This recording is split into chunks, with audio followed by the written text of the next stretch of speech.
এই সব কিছুর মাস্টারমাইন্ড হলো কিঙ্কর। কিঙ্করকে যে আমাকে খুঁজে বের করতেই হবে অপর্ণা, এমনটাই বলছে আর্য। পুরোটা জানতে ভিডিওটিতে লাইক দিয়ে চ্যানেলটা সাবস্ক্রাইব করে দেখতে থাকুন। চিরদিনে তুমি যে আমার সিরিয়ালের আগামী পর্বে আমরা দেখতে পাবো মেঘরাজ বারবার আর্যকে চাপ দিতে থাকে, বলতে থাকে যে মেঘরাজের প্রেমিকাকে আর্যই খুন করেছে। আর্য ফোনে মেসেজ করে ছাদে যেতে বলেছিল। তখন আর্য বারবার বলতে থাকে যে আমি এসব কিচ্ছু করিনি, আমি কাউকে মেসেজ করে ডাকিনি, আমি জ্ঞানত অবস্থায় কোনো মেয়ের ক্ষতি চাইবো বা কোনো মেয়েকে মারবো, এটা তো হতেই পারে না।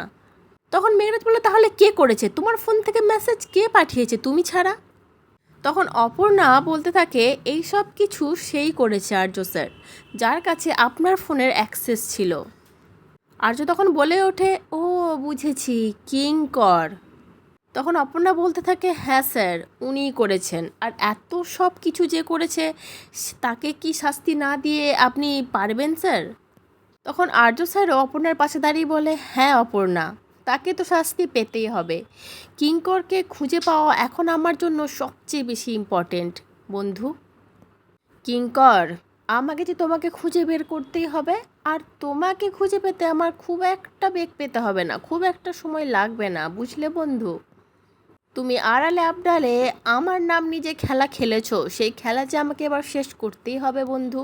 তার জন্য তোমাকে খুঁজে পাওয়াটা খুব দরকার। আমি আসছি বন্ধু, তুমি তৈরি থেকো, তোমার শাস্তি পাওয়ার দিন শুরু। তো বন্ধুরা, বুঝতে পারছেন আশা করছি সবাই যে মেঘরাজ এতদিন যে দোষী যে দোষটার জন্য আর্যকে খুঁজে বেড়াচ্ছিল, আর্যকে শাস্তি দিচ্ছিল, সেই দোষটা আসলে আর্য স্যার করেইনি, করেছে আর্য স্যারের বন্ধু কিঙ্কর। তাহলে কিঙ্করের তো শাস্তি পাওয়াটা অবশ্যই দরকার। তো কিঙ্করকে আর্য স্যার কী শাস্তি দেবে সেটাই দেখার। তো আজকের পর্বটা কেমন লাগলো অবশ্যই কমেন্ট করে জানিও। পরবর্তী আপডেট নিয়ে তাড়াতাড়ি আসছি। সঙ্গে থেকো, সাথে থেকো, আর চ্যানেলটা সাবস্ক্রাইব করে দিও। ধন্যবাদ।